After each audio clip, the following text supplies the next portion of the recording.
Pittsburgh Steelers, they got their guy, and sitting there watching Mike Tomlin and Omar Khan talk about the addition of Troy Fautanu last night, I got to say, they might have got a good one. The Steelers, with the 20th pick in the NFL draft, sat there, waited, didn't make moves as offensive players were flying off the board, and, well, they got a guy that they believed was a top 10 player. Washington offensive tackle Troy Fautanu heads to the Pittsburgh Steelers.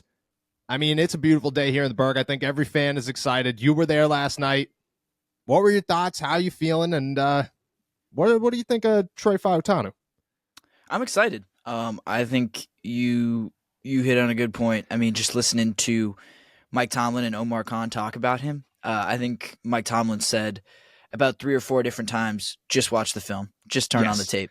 And I think that's as clear a message as you can get about the quality of the player you're getting. And then I think listening to him speak, seeing his reaction to being picked by the Steelers, I think that was really pure and that was really fun. And getting to watch those moments are really kind of the highlight of the draft. I mean, obviously we talk about the football side of it all the time, but getting to watch this guy like live out his dream, like literally his dream. Yeah, literally his dream.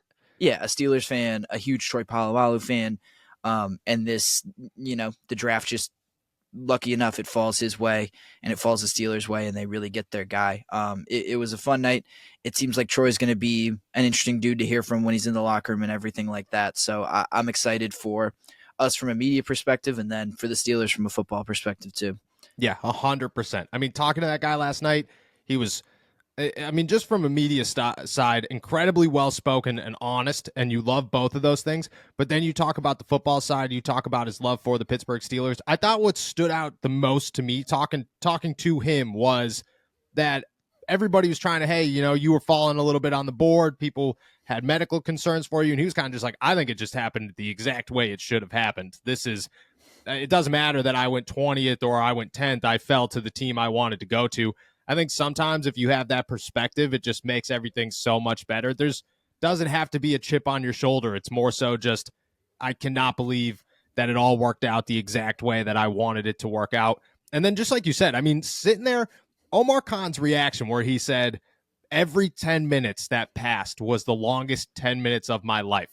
Every one of us laughed, and you immediately knew, like, the Steelers wanted this guy probably from pick 10, and we're like, is there any chance that this is going to actually happen? And then as it got closer and closer, I would imagine the nerves were getting crazy, and they started probably thinking, hey, this is actually a real possibility. This is going to happen. I was a little surprised to see him fall to the Pittsburgh Steelers. I thought Armarius Mims was going to be the guy there at 20. I thought Graham Barton was going to be a guy that they would have looked at, because I thought the Cincinnati Bengals were going to go with Fautanu.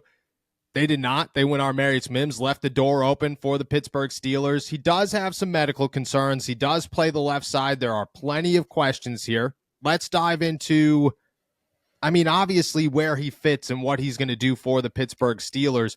You got him and Broderick Jones. I think those are the long-term starters. I'm sorry, Dan Moore, but I don't know what happens from here. I would not expect him to be a starter in 2024. Do you look at Fautanu as the left tackle, the right tackle, and how do you see the offensive line shaking up for the Steelers this summer? Yeah, like you said, no disrespect to Dan Moore, but I don't think they would have drafted offensive tackles in back-to-back first rounds if they really believed in him as a long-term starter.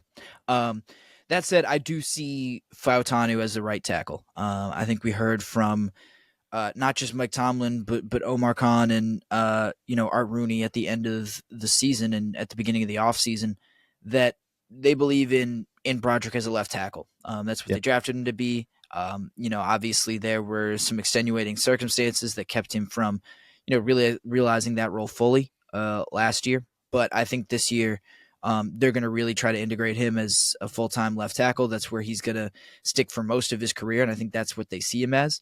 And it works out that you kind of have the versatility of a guy like Fautanu who will be comfortable playing on either side of the line. I mean, some people think that he would be comfortable playing center or guard as well. So I don't think this is going to be as hard a transition for Fautanu as it is for maybe some other, for different other offensive linemen. I just think he has such a depth of experience at a bunch of different positions that it's not necessarily going to be second nature, but it's not going to be like it's the first time he's ever played right tackle or the first time that he's ever, seen a different position. This guy hasn't been locked into the same thing for the past 4 years or anything like that. He's got, real viable versatility to his game.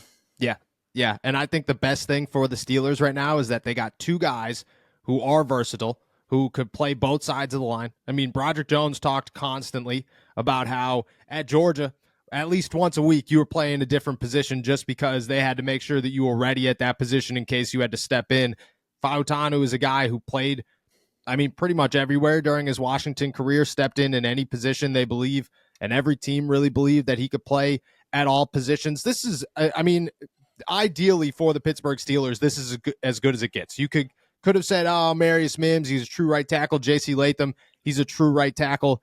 I think for where they sat with the 20th pick and the options that they had there, Fautanu's a guy that comes in here, and it does not matter how you shape it out or how you look at the offensive line. They have two franchise tackles that they feel really, really good about, and they can move both of them wherever. And then, at this point, they still have options at center, and we'll dive into that, but you could be looking at an offensive line in 2024 for the Pittsburgh Steelers that have a franchise right tackle, a franchise left tackle, most likely a franchise right guard in James Daniels if they extend him, and I expect them to extend him. He's still young.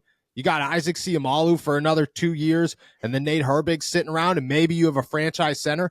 And then you got a guy like Darnell Washington who's just ready to block at any time, pretty much another tackle. This offensive line in 2 years, really, maybe 3, but really in the last 2 years, they have put so many pieces together that the trenches have gone from, you weren't here for the days of Trey Turner and Kevin Dotson and Dan Moore and Kendrick Green as rookies. And let me tell you, they were bad days. They were bad days, my friend. When Zach Banner and Chuksa Okorafor were competing for starting offensive lineman positions, and then it turned into two rookies. Neither of them were first-round picks, a 33-year-old guard who could barely stay healthy. It was bad times. For how far they have come, I think is crazy. And to get a guy like Fautanu at pick number 20, Mike Tomlin's smile. I've been there for, the last 5 NFL drafts and the last 5 first-round picks. And once in a while, that smile is really big. The Broderick Jones smile was really big. This one might have topped them all. This might have been the reaction from Tomlin that really was like, I cannot believe that we actually got this guy. And, maybe a steal at pick number 20. Yeah, I was going to say, I feel like that was the kind of sense I got, was that Khan and Tomlin, they kind of couldn't believe that they were getting away with this. This was a guy who could have gone top 10. He was a projected kind of fringe top 12 prospect, and he falls all the way to 20, even with a huge run of offensive tackles in the first round. Crazy run. We were talking about Quinion Mitchell and Cooper DeJean being like, maybe you have to go because there's no defensive guys, and they still got to steal that offense. Yeah, and it was great. I don't know if it's that knee issue that dropped him, what it was, but I took tackle completely off the board for the Steelers by around, I don't know, I guess 9 o'clock or something. They maybe picked around 10 or 10:30, and well before they were even on the clock, I thought, oh, tackle, it's just the way the board is lining up, it just doesn't make sense here. Yep. And Fautanu kept falling and falling and falling and falling.